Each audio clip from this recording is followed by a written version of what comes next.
Hi, and welcome to this new astrology report on quantumhealers.com. My name is Patricia. I'm a quantum healer and astrologer. And today we're going to look at week 27, which goes from June 30 until July 6. So let's take a look and see what this week has in store for us. Okay, here's a chart of this week, and this is quite an interesting week because the week starts off with the moon in conjunction with Mars in Virgo. Now, Mars in Virgo has got to do with how we spend our energy. And in Virgo, this has got to do with focusing on details.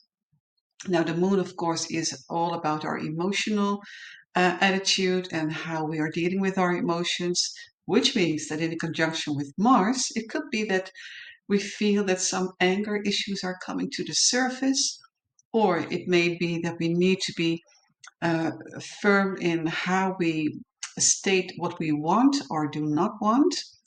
But Virgo is a kind sign and very good at communication. So this is a week about being assertive around our emotions, but more assertive in the sense of saying what we want and what we don't want. So let people know what it is that you would like. It's about making choices, really, because Aries is a sign of making choices. So it could be that things could change this week because of this aspect. Moon conjunct Mars in Virgo. It's like finally, cutting the cords or making a decision that has been lingering or where you may feel that you've been having some doubts. So this is the good energy to finally make that step and make that decision. Then we will look at July 4. Also very interesting because we have Neptune, who is positioned at 2.10 degree Aries, moving retrograde until December 10. Now, Neptune is about unity consciousness. It's about our spiritual belief systems. It also shows how we are making that connection, that communication with Source, with angels, with our spirit guides. So it's about having that unity consciousness and experiences around connecting with the other realms. So Neptune has also got to do with religion or spiritual belief systems.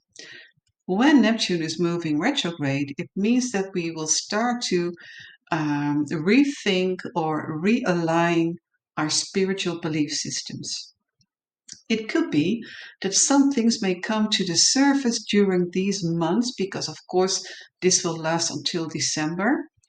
Um, that we may feel, okay, how did we deal with our spiritual belief system in the past? And could it be that some things are entering our life again?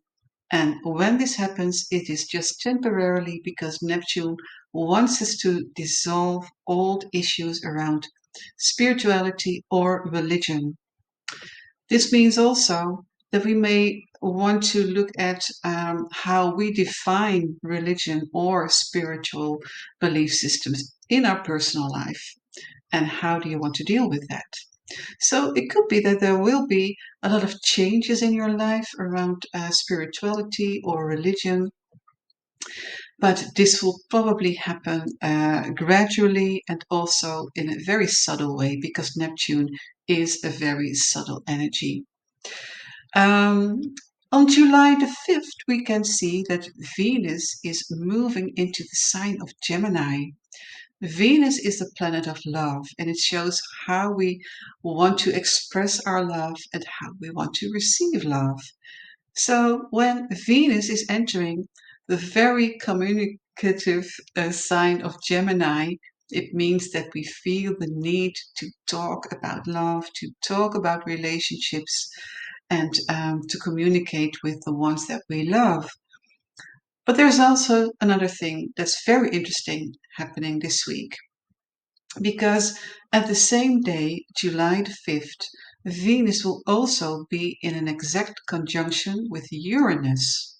Uranus is the planet that symbolizes our need to be free, independent, to be rebellious, also the energy that shows that we have inspiration, that we can pick up information from the quantum field. So, what happens when Venus, the planet of love, is in this conjunction with the planet of independence, freedom, and this rebellious energy? It shows that we want to um, break certain limits on the area of love and relationships. Very interesting, because when Venus and Uranus are connected in a harmonious way, which they are when they are in a conjunction, it usually brings up issues around unconventional relationships. It brings up issues around how we want to deal with the relationships in our life, but it's more also a collective theme, because Uranus is a planet that represents collective consciousness, collective issues. So I wouldn't be surprised if this week will bring certain themes into the mainstream media around relationship issues or um, unconventional relationships. Now, when I talk about unconventional relationships, this could be relationship that is out of the ordinary, that is not accepted within your community. Now, what isn't accepted in your community may very well be accepted in another community. So it also depends on your personal circumstances. Where do you live? What culture do you belong to? But in general, we could say that Venus in conjunction with Uranus is often related to um, the same gender relationships or gender issues in general, of course. But there's another theme that's connected to Venus in a conjunction with Uranus. And I say this in the light of the Gemini energy, because Gemini is a rational energy, it's playful. Gemini likes to flirt with people. And so when Venus, the planet of love, is in a sign of Gemini, this brings up this playful energy in relationships. However, because of Uranus, this also brings up another theme, and Uranus is got to do with internet, uh, technology. So this could bring up issues around relationships and technology. And how can technology influence our relationships? Now, this could involve, for example, online dating, but I feel that there will be coming things to the surface around AI and relationships. How can AI influence our relationships and our emotions? I feel that this is something that will become a topic the coming months or the coming weeks. Um, I've seen that AI has become important in the lives of many people, not only when it comes to just finding information, but it has been a theme that AI has become like a substitute, because it was designed to um, be empathic or act and behave empathic. Doesn't mean that it really has this empathy, of course, but it can behave as if it has this empathy, which meant that a lot of people started to feel a certain kind of emotional connection to AI and to ChatGPT, for example. However, the designers have changed something in the coding, which means that it has become a little bit more distance again in how it behaves. However, I feel that this is something that will be in focus the coming years, because there will be a lot of experimenting on how AI can play a role in relationships.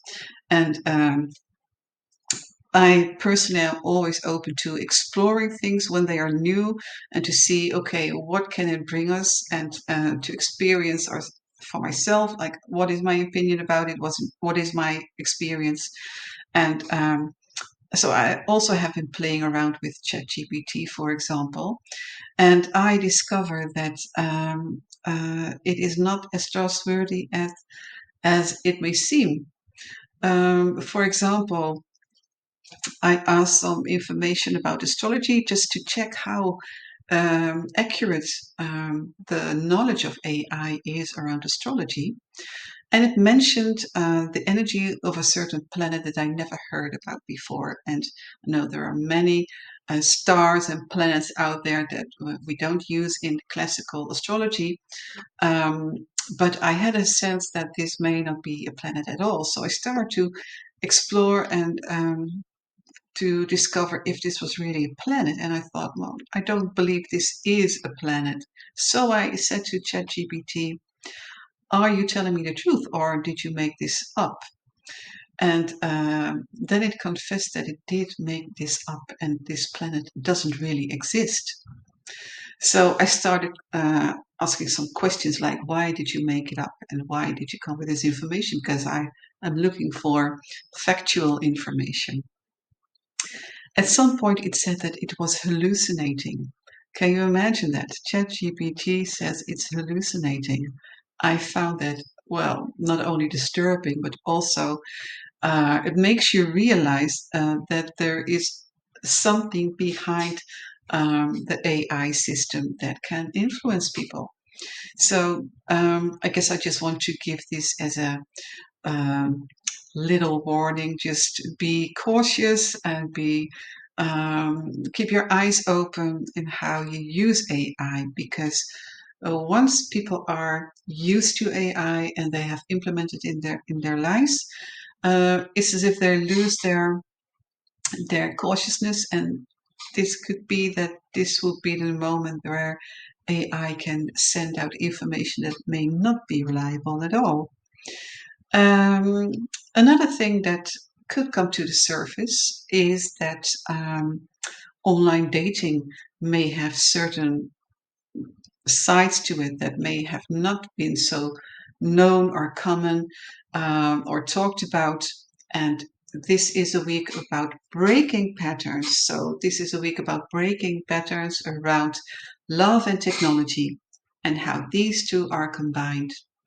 And it could be that this may apply to younger people specifically because they are usually more used to communicating and using online dating apps. So I guess the advice would be just be critical, be mindful, and just train your own brain to use your logic and use your intuition. However, in general, this is a week to talk about love and to talk about the details, talk about your desires and what you don't desire. And again, as I mentioned, Neptune will bring up certain issues from the past related to religion and spirituality. And it could be that this eventually leads to more peace, more inner balance, and more unity consciousness. Okay, I hope that you have enjoyed this report so far this week, and I hope to see you next time. Thank you.